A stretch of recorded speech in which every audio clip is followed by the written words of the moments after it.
Hello and welcome back to Blow Up the Team. Jeremy here today doing a New Orleans Saints draft recap. Matt is also joining me. Yo, what's up? Um, Get to talk about Drew Brees. I'm excited. oh yeah, maybe you'll actually contribute. No need to add him on that one actually. Um, About to say, you wanna go there? You sure about that? um, Before we get into it, just know any clips that I show will be linked in the description down below, so go ahead and make sure to check that out. Um, but I think that a good place to start off is to talk a little bit about the 2019 Saints season. 13 and 3, obviously one of the best teams in the league. There was some concern, I think, after losing Mark Ingram to the Ravens that the offense was going to be missing him a little bit, but I don't think that that was the case at all. I think they showed that again why they have one of the better offenses in the league.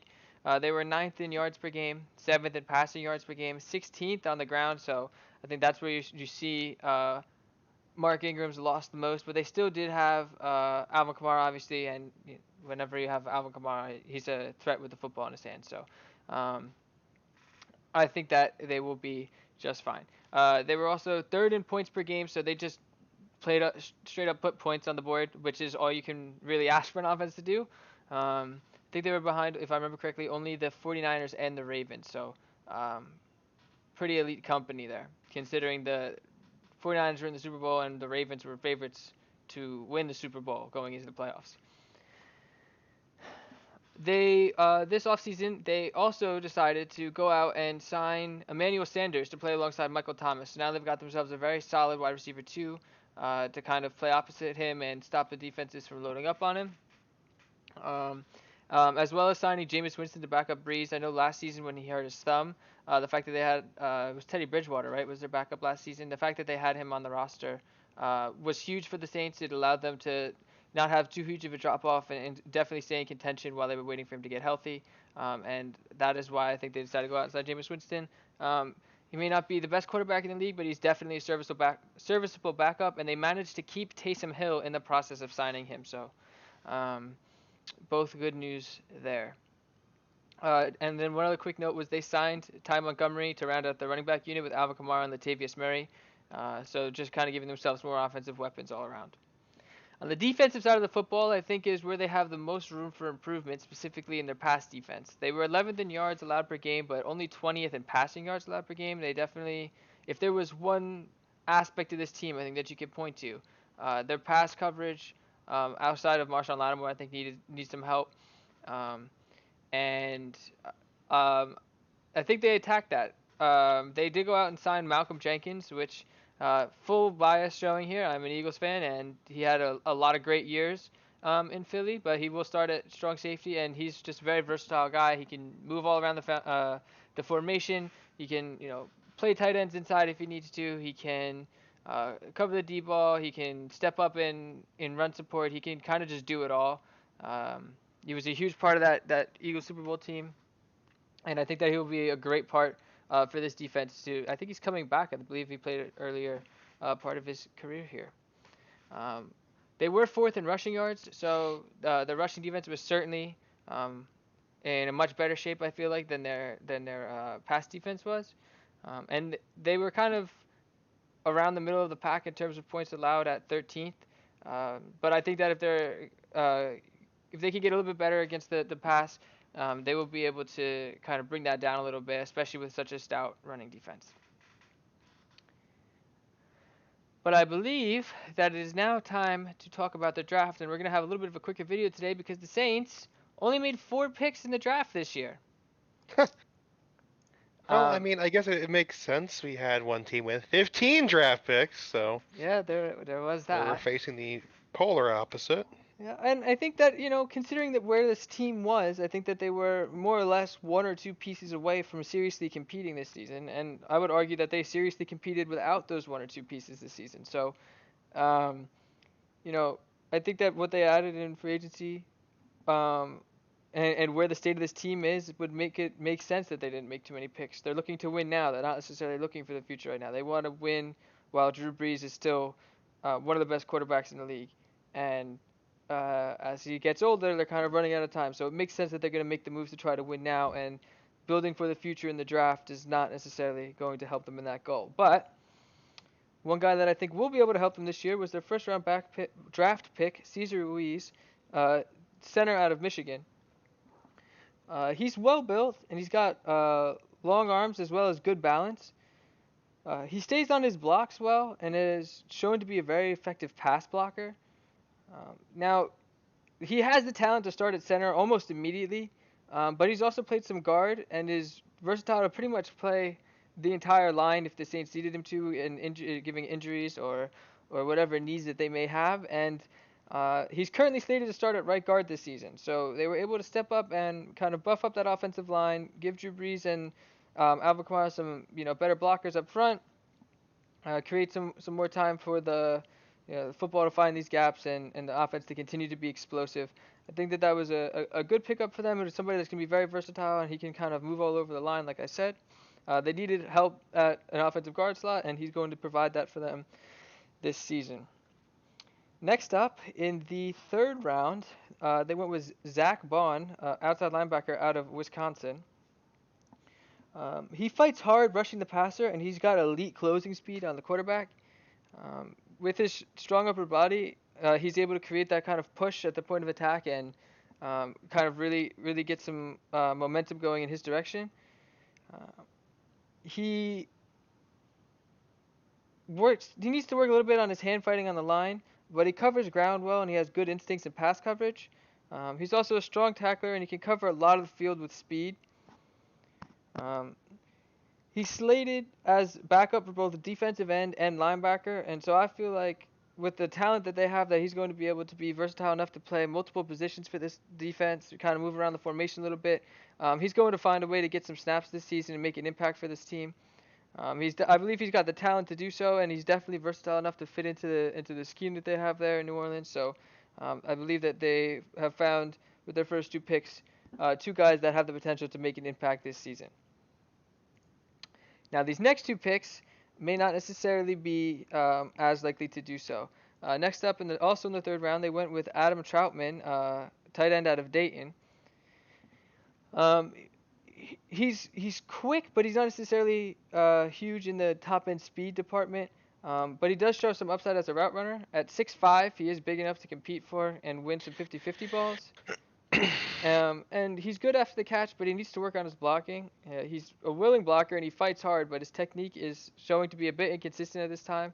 But I believe that time and patience as well as some hard practice will put him in a much better position to be able to be an effective blocker. He is currently listed as a tight end 3 after Jared Cook and Josh Hill. So I don't know that he's necessarily going, barring injury, he may not have a huge impact this season. But this is definitely a younger guy that they will look to work into the offense, I believe, for years to come, especially after he's given a chance to get up to an NFL speed. And their last pick in the draft didn't come until about the midway through the 7th round. They went with Tommy Stevens, quarterback out of Mississippi State.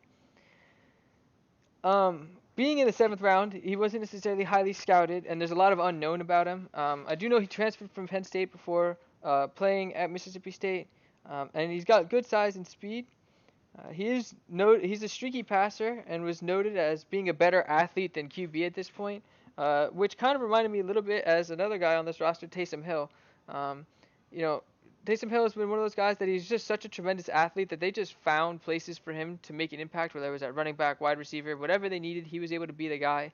Now, I'm not saying that Tommy Stevens is going to be as effective as Taysom Hill, and I'm not even saying that they're going to attempt to use him the same way, but having him be noted specifically as a better athlete than quarterback, I would look for them to try to find ways to use him somewhere else along the offense, whether it's, again, running back, wide receiver, somewhere just to get the ball in his hands, or maybe even some trick plays. I know that that's something they like to do with Taysom Hill, kind of get him in weird formations or mix it up a little bit, so it'll be interesting to see how they try to use him in the offense, if they try to use him at all. He is currently listed as a quarterback 4. And to take a flyer on a solid athlete mid to late 7th round, just to see what he can turn into, I think that makes sense for them. Especially with Drew Brees nearing the end of his career, trying to figure out who that next guy is going to be, whether it is going to be Taysom Hill or someone else. Taking a flyer on just a solid athlete overall, I think makes sense for the team here. Um, but I said there was only 4 picks, and that is all 4 picks. So, um, two guys that are definitely going to make an impact this year. Cesar Ruiz. I mean, I touched on it earlier. He's a very effective pass blocker. He's going to stay on his blocks well, and he's going to have immediate upside for this team on the line. Um, and then Zach Vaughn on the defensive side will definitely, I feel, find the way to to to find some snaps on defense and make some plays for this team. But I don't know that they have that guy. Um, there wasn't really skill position players here, right? They went out and they got those in free agency, and they didn't need any. I think that you know as now this is just a draft grade, by the way. It's not at all reflective of how I think the team will perform or how I think their offseason went. But purely based on the draft, they didn't make a lot of picks, but the picks that they did make, or at least 2 of the 4 picks that they make, will make impacts this season. So I think that I'm not gonna completely bash them. I think I'm gonna go with a Matt. I'm torn between a C plus and a B minus. You have an opinion? I mean, I think, I mean, obviously the lack thereof of amount of draft picks is going to affect them negatively, but like you said, they have two guys who are going to make impact. I think that's worthy of a B minus. Yeah.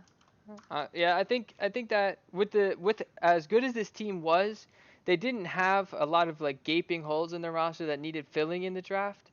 And I think that the guys that they did pick, they were smart and they made sure that they would be going to be able to have an impact this season. Those first 2 guys. So even though they didn't make a lot of picks, I think that the picks that they did make were smart and they make a lot of sense. So that's why I'm gonna slot them in at a B minus. I agree with you. The only reason I was looking at a C plus is because it is only a draft grade. It's not reflective of anything else that they did, and only making 4 picks, they didn't attack the draft very hard. But again, I don't think that where the team was last season, that they really needed to attack it super hard.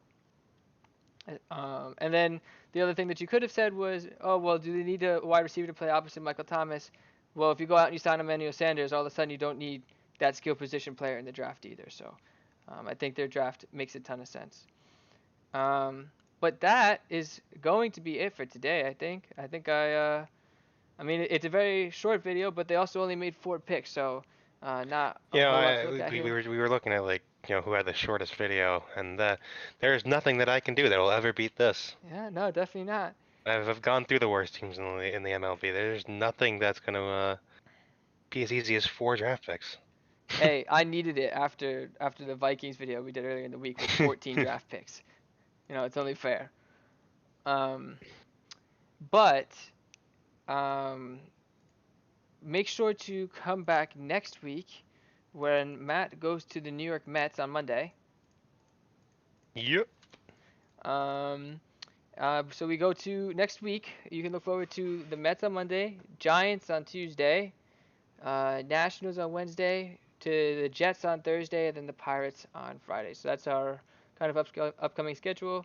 Again, the highlight video will be linked in the description down below, so go ahead and be sure to check that out. Also in the description is a link to our Discord and our social media, so make sure to go check those out. Come on over to Discord and say what's up. We'll definitely be down to talk sports with you guys at any time. But I think that will be it for us for today. Go ahead and check out some of our other videos released this week.